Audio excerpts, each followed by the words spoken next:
नमस्कार दोस्तों, आपका मेरे चैनल में हार्दिक स्वागत है।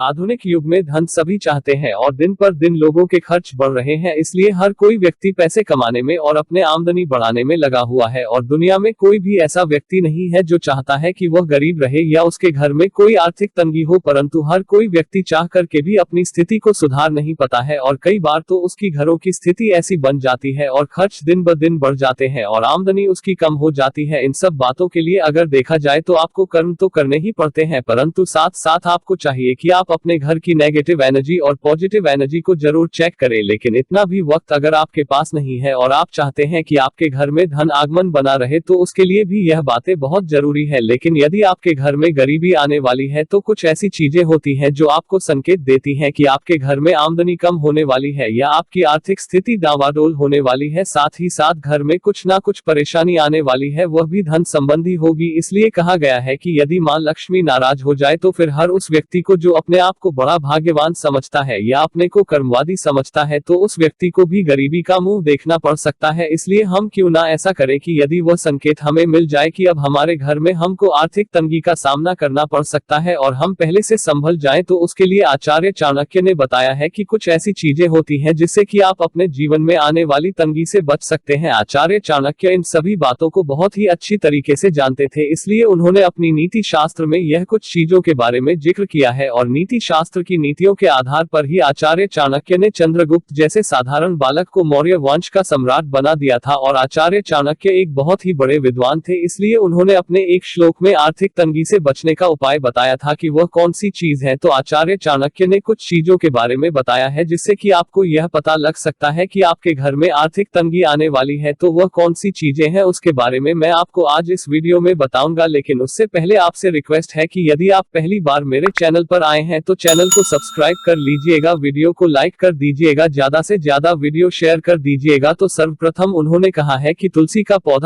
पौधा यदि सूख जाए, हिंदू धर्म में तुलसी के पौधे को बहुत ही ज्यादा पावन पवित्र बताया गया है। और सर्वप्रथम देखा जाए तो तुलसी की पूजा घर घर में की जाती है। हिंदू धर्म में सभी लोग सुबह शाम तुलसी के पौधे की पूजा करते हैं। यह हमारे घर में धन सुख समृद्धि का प्रतीक होता है और यह बताया गया है कि जिस घर में तुलसी का पौधा यदि सूखने लग जाए तो फिर आपको यह जान लेना चाहिए कि आपके घर में आर्थिक तंगी आने वाली है। इसलिए जब भी आपके घर में तुलसी का पौधा सूखने लगे तो आपको बिल्कुल ही सचेत और सतर्क हो जाना चाहिए। और इसका खास मतलब यह है कि मां लक्ष्मी आपसे नाराज है, इसलिए आपको पूरी कोशिश करनी चाहिए कि तुलसी का पौधा सूखे नहीं। और तुलसी का पौधा सूखे नहीं उसके बारे में एक वीडियो मैंने बनाया हुआ है जो कि मेरे चैनल पर डाला हुआ है, उसमें उपाय भी बताएं कि आपका तुलसी का पौधा सूखे नहीं। यदि गलती से आपके घर में कोई तुलसी का पौधा सूख जाए तो आपको चाहिए कि तुरंत ही उस पौधे को निकाल देना चाहिए और उसकी जगह नया पौधा लाकर लगा लेना चाहिए। यह प्रमुख उपाय है। दूसरा, जिस घर में पूजा पाठ नहीं होती है, जिन घरों में पूजा पाठ नहीं की जाती है, उन घरों में कहा जाता है मां लक्ष्मी नहीं आती है। और जो लोग पूजा पाठ करते हैं उससे उनके घर में पॉजिटिव एनर्जी बनी रहती है और नेगेटिव एनर्जी दूर दूर तक नहीं छूती है। इसलिए आपको ऐसी चीज करनी चाहिए जिससे मां लक्ष्मी आकर्षित हो। उसके लिए सीधा साधा सा उपाय है, घर में प्रतिदिन पूजा पाठ अवश्य होना चाहिए, धूप बत्ती आवश्यक हो, क्योंकि यह चीजें मां लक्ष्मी को आकर्षित करती है और वह उन घरों में ज्यादा दिन तक रहती है अचानक। इसलिए जब भी आपका मन पूजा पाठ से उचटने लग जाए और आपको उससे दूरी बनने लग जाए तो समझ लीजिए कि आप अपने घर में आर्थिक तंगी को न्योता दे रहे हैं या आपके घर में जो धन है वह नाश होने वाला है। इसलिए आपके धन का आगमन रुके या घर में धन नाश हो, उससे पहले ही आपको यह चाहिए कि इस चीज को घर में देख ले कि आपके घर पूजा पाठ में कम मन लगता है या नहीं लगता है तो फिर आप सावधान हो जाएं। तीसरा, घर में कांच का टूटना, कांच का सामान टूटना। यदि आपके घर में अचानक की कोई कांच का सामान टूट जाए तो यह भी अशुभ ही होता है। आचार्य चाणक्य ने कहा है कि यह जो घटना है यदि आपके घर में होती है तो इससे भी आपके घर में आर्थिक तंगी होने के आसार दिखाई देते हैं, इसलिए आपको सावधान हो जाना चाहिए। यदि कोई कांच का सामान आपके घर में टूट जाए तो उस टूटे हुए सामान को घर पर कभी भी नहीं रखना चाहिए, या तो ऐसा सामान हो जो सुधारने लायक हो तो उसे सुधार ले या फिर उसे फेंक दे। वैसे कांच के टूटे सामान को घर पर रखना अशुभ ही माना जाता है, उसे घर से बाहर ही फेंक दे, क्योंकि यदि ऐसी टूटी फूटी कांच की चीज घर में रखेंगे तो यह आपके आपके घर में गरीबी और दरिद्रता लाती है, इसलिए इन सामानों को घर पर ना रखें। चौथा, बड़े बूढ़ों का अपमान होना। जिन घरों में बड़े बूढ़ों का सम्मान नहीं होता है और उनका हमेशा अपमान होता है, या उनका दुख दिया जाता है, उनको झिड़क दिया जाता है, या उनके मन की इच्छाएं पूरी नहीं की जाती है, उन घरों में भी आर्थिक तंगी के हालात पैदा हो जाते हैं। इसलिए आपको चाहिए कि बड़े बुजुर्गों का हमेशा सम्मान करें, उनके साथ अच्छा व्यवहार करें और आपको बड़े बुजुर्गों का आशीर्वाद अवश्य लेना चाहिए। इससे आपके घर में धन लाभ होता रहता है। कभी आपने सुना होगा कि कहा गया है कि बड़े बुजुर्गों का आशीर्वाद ले, उसके पीछे यही रहस्य छिपा है कि आपके घर में धन आगमन बना रहे, रुके नहीं। अंत में पांचवा, यह बहुत ही विशेष चीज है, घर में झगड़ा होते रहना। जिन घरों में क्लेश रहता है या झगड़ा हमेशा होते रहते हैं, यह भी अच्छे संकेत नहीं माने जाते। जिन घरों में ग्रह क्लेश होता है, उसे घर में भी मां लक्ष्मी विराजमान नहीं होती है, वहां रुकती नहीं है, जिस कारण से उनके घर में गरीबी और दरिद्रता का आगमन हो जाता है। इसलिए अपने घर का माहौल हमेशा सकारात्मक बनाएं, घर में लड़ाई झगड़ा करके घर के माहौल को नकारात्मक ना बनाएं। अगर आप घर में लड़ाई झगड़ा करेंगे तो इससे आपका मन भी काम में नहीं लगेगा, और जब काम में मन नहीं लगेगा तो आप चाहे नौकरी कर रहे हो या कोई बिजनेस कर रहे हैं, उन दोनों को यह बातें बहुत ही प्रभावित करती हैं। इसलिए घर में हंसी खुशी का माहौल बनाएं और हंसी खुशी ही अपने काम में जाएं, जिससे आप तरक्की करेंगे। इसलिए आपको नकारात्मक ऊर्जा से दूर रहना है, जिससे कि मां लक्ष्मी आपके घर में हमेशा विराजमान रहे हैं। इसलिए हर किसी को अपने घर में हंसी खुशी से ही रहना चाहिए, नहीं तो आपके घर में आर्थिक तंगी होना शुरू हो जाएगी। तो यह वो बातें हैं जो आचार्य चाणक्य ने बताई थी कि इन 5 बातों पर आपको विशेष रूप से ध्यान देना चाहिए, नहीं तो आपको आर्थिक तंगी का सामना करना पड़ सकता है। आशा करता हूँ यह जानकारी आपको अच्छी लगी होगी। यदि आप ऐसी ही जानकारी जानने के इच्छुक हैं तो मेरे चैनल को सब्सक्राइब कर लीजिएगा, वीडियो को लाइक कर दीजिएगा, वीडियो शेयर कर दीजिएगा। धन्यवाद।